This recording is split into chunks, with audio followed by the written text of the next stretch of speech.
कहानी चोर और साधु। बहुत समय पहले की बात है। एक छोटे से गांव में एक साधु रहा करते थे।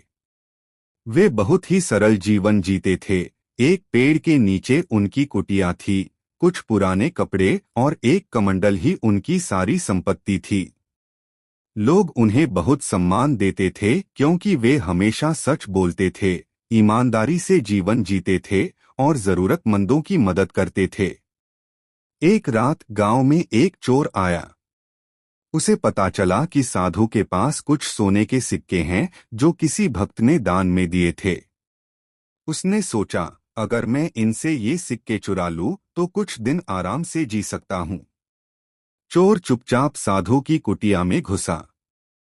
लेकिन जैसे ही वह कमंडल के पास पहुंचा, साधु की आंख खुल गई। उन्होंने बिना गुस्से के चोर से कहा, भाई क्या ढूंढ रहे हो? अगर कुछ चाहिए तो सीधे मांग लो। चोरी करना पाप है। चोर सकपका गया। उसने कभी नहीं सोचा था कि पकड़े जाने पर कोई इतने शांत भाव से बोलेगा। वह बोला, मुझे माफ कर दीजिए बाबा। मैं बहुत गरीब हूं और कई दिनों से भूखा हूं। मुझे लगा कि आप अमीर हैं, इसलिए चोरी करने आया।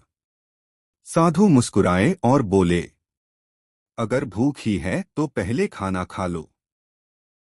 फिर जो तुम्हें चाहिए उसमें से जितना जरूरी हो ले जाना।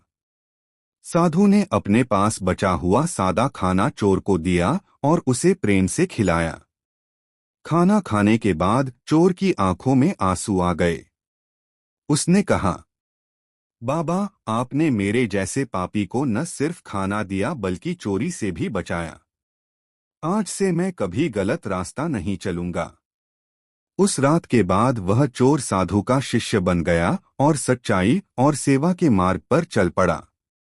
शिक्षा, प्यार और सहानुभूति से किसी का दिल बदला जा सकता है। जहां दंड असफल हो जाए, वहां करुणा काम आती है।